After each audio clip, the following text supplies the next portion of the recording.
Bom dia para quem faz a lição de manhã e boa tarde para quem faz após o almoço.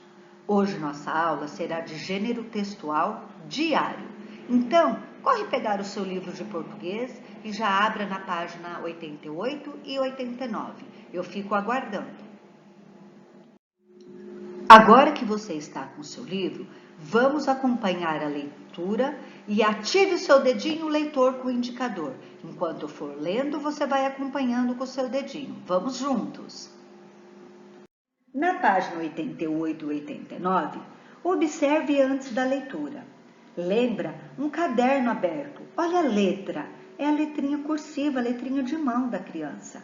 Ela está escrevendo no diário dela. Ali ela registra os acontecimentos que acontecem com ela diariamente e o que deixa muito feliz. E no início ela começa assim: o mês de setembro ainda não acabou, a lua já está minguando e está fazendo um pouco de frio, porque faz 2 dias que o sol não aparece. Percebam, crianças, ela fez uma ilustração. Eu não sei, mas olhando a ilustração da imagem dela, eu acho que ela tem a idade de vocês, que talvez esteja no 3º ano também. O que vocês acham? E isso do diário foi antes da quarentena, porque ela estava na casa do vizinho. Vamos iniciar? Diário. Hoje aconteceu uma coisa que eu esperava há muito tempo. O Odorico, que é o papagaio do seu Nonô, aprendeu a falar meu nome. Fazia um tempão que a gente estava ensinando, mas não havia meio do danado aprender. Eu acho até que era um pouco de birra dele, sabe? Ou talvez o Odorico só tenha aprendido a falar meu nome agora, porque só agora começou a gostar de mim. Como eu fiquei feliz com isso, diário. Ainda mais que foi sem esperar, sabe? Eu estava lá conversando com o seu Nonô e de repente o bichinho começou. Serafina, Serafina, corro paco, paco, paco, Serafina, Serafina. E desandou a falar que não parava mais. Daí eu é que fiquei muda, imagine, mas foi só por 1 minuto. Quando a emoção diminuiu um pouco, corri até o puleiro e fiz um agradinho na cabeça dele e falei: dá o pé, Odorico. E ele deu, diário. Pela primeira vez o papagaio do seu Nonô falou meu nome e bicou meu dedo bem de levinho, como se estivesse me fazendo carinho também. Puxa, eu fiquei tão emocionada, tão contente, tão nem sei o que saí correndo da casa do seu Nonô sem falar tchau. Você acredita? É a primeira coisa que me deu vontade de fazer. Quando cheguei em casa, foi contar tudo para você. Acho que você está se tornando importante mesmo, quase querido. Observe que quando ela diz a fala dela, que ela escreve a fala dela no diário, ela não coloca travessão, porque ela não está conversando com ninguém, ela está contando a fala dela. Então, nesse momento, é uma fala de discurso indireto que ela está dizendo para ela mesma e, no caso, para o diário. Então, não houve travessão, não houve fala entre ela e o diário nesse momento, tá bom? No final do texto, vocês veem o nome de Cristina Porto. Vocês sabem o que significa esse nome? Da autora que fez o texto. A Cristina, ela nasceu em 1949 na cidade de Tietê, interior do estado de São Paulo. Ela foi professora alfabetizadora, trabalhou em revistas para crianças e jovens e também autora de livros infantis. No final da página 89, você vê assim tantas palavras. Está escrito: a palavra puxa indica ação ou exprime espanto, admiração ou aborrecimento. Exemplos: puxa a cadeira, menina. Puxa a cadeira, está pesada. Então, qual desses sentidos tem a palavra puxa aí no texto? De espanto ou de admiração? O que você acha? Antes de iniciarmos as atividades, vamos conversar um pouco. Você sabia que o diário é confidencial? O que é confidencial? Que ninguém pode ficar sabendo, somente a dona do diário, a pessoa que escreve. Quem aí de vocês tem um diário? Alguém? Ninguém? O diário é bacana, sabe por quê? porque é uma maneira que a gente pode treinar a escrita e a nossa expressão verbal, colocar ali os nossos sentimentos. Já pensou vocês terem um diário hoje e daqui uns anos vocês pegarem para ler? Vocês vão ver como vocês melhoraram na escrita, vocês vão ver que talvez escreviam alguma palavrinha errada que já não escreve mais, vocês vão poder se emocionar, vão lembrar de fatos que talvez a mente tenha apagado, mas estará tudo registrado ali no diário. Eu confesso a vocês, eu tenho um diário desde que meu primeiro filho nasceu, mas não escrevo nele todos os dias, somente quando eu acho que tem um acontecimento bem bacana. A primeira atividade da página 90 nós vamos fazer oralmente. Converse com seus colegas, nós vamos conversar entre nós mesmos, tá bom? Responde aí em voz alta. Quem que escreveu o diário no texto? Foi o seu nonô?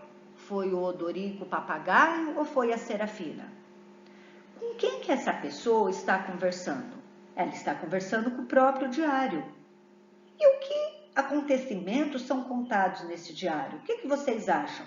Na verdade, ela conta que o papagaio Odorico falou seu nome pela primeira vez e ela também fez carinho na cabeça dele. Interessante, não é? O diário ele só pode ser mexido pela pessoa que é dona. Então, o diário se torna um confidente, melhor amigo, e o melhor de tudo, ele não sai fazendo fofoca da sua vida para ninguém, hein? Não é o máximo? Agora, vamos ler juntos? Atividade número 2, ativa o dedinho leitor aí.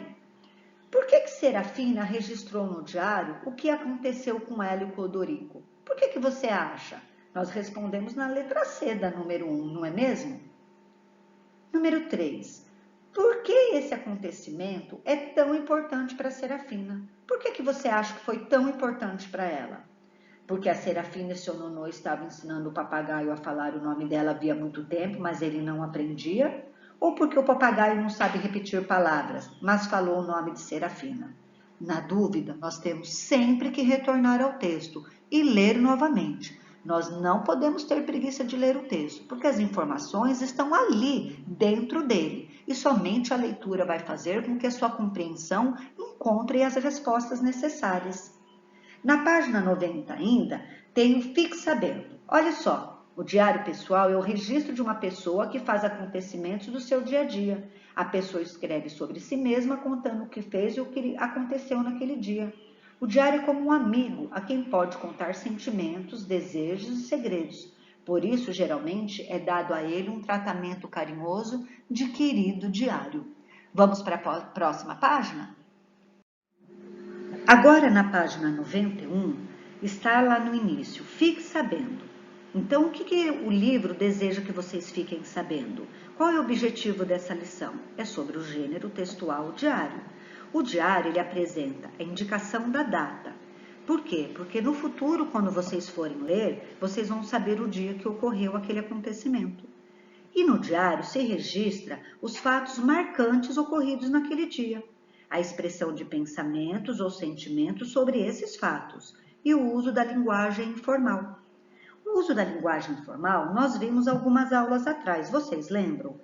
Na verdade, a diferença da linguagem formal e informal está na expressão usada, nas escolhas das palavras para se comunicar. Nós devemos saber com quem nós iremos falar. Se a gente for falar com uma pessoa que nós não temos intimidade, que é uma pessoa como diretora, vice-diretora, nós não podemos falar com essa pessoa de qualquer jeito, com um juiz, né, com alguém que nós não conhecemos. Então, é aquela situação onde a gente usa a norma culta da língua portuguesa. Por exemplo, bom dia, nós estamos aqui hoje para falar com a senhora a respeito de uma reclamação que houve na aula de educação física. Eu dei um exemplo. Aí vocês vão chegar em casa e vão contar a mesma história para a mãe de vocês. Vocês vão falar dessa forma? Vocês vão falar de forma informal. Ai, mãe, você não sabe. Hoje na aula de educação física, o menino empurrou o outro, caíram, brigaram. Essa é a diferença. É a maneira que a gente expressa e usa as palavras. Vamos agora para o exercício número 4, referente ao texto lido da Serafina. Copie do diário, lá da Serafina, 3 palavras ou expressões em língua informal. Vamos lá, gente. Olha lá no texto, volta para o texto de novo para vocês encontrarem as expressões que ela escreveu no diário, que mostra uma fala informal entre ela e o diário. Número 5. No início dos seus registros, Serafina escreve. Abre parênteses, reticências, fecha parênteses. Quando acontece isso que vocês estão vendo no início ou no final, quer dizer que esse trecho foi tirado lá da leitura do nosso texto no meio do parágrafo. Então, tá aqui mostrando que ele foi retirado lá do texto. E diz assim: Ô Dorico, você que é o papagaio do seu nonô, aprendeu a falar meu nome. Fazia um tempão que a gente estava ensinando, mas não havia meio do danado aprender. E essa frase lá no texto, ela não termina ali, mas o exercício só está solicitando esse pedacinho. Letra A. Ao escrever danado, a quem Serafina se refere? Ao vizinho ou ao papagaio? O que pode significar danado nesse trecho? Aí você vai ter uma resposta que você acha o que significa danado. A mãe já falou para vocês, mas você é danado, hein? Ai, você é danada, hein, menina? Escreva outras palavras ou expressões que Serafina usa para se referir ao Odorico. Quem que é o Odorico, gente? O papagaio. Então, vocês vão escrever. Aí, tá embaixo assim, sublinhe o que você considera a mais carinhosa. E tem uma sugestão de resposta, mas eu só vou passar a correção no final do dia. Número 6, releia o trecho. Olha lá, gente. Puxa, não inicia com um parênteses reticências, porque era o início de um parágrafo mesmo. Puxa, eu fiquei tão emocionada, tão contente, tão, nem sei o que saí correndo da casa do seu nonô sem falar tchau. Não tinha terminado, então ficou reticências. A repetição da palavra tão significa que Serafina ficou o quê? Tão feliz ou tão, que a tornou muito feliz? O que vocês acham? Responde aí no livro, combinado? Nós iremos continuar no mesmo livro na página 92 e 93, mas antes vamos acompanhar na outra aula do slide, tá bom? Foco na aula, criançada!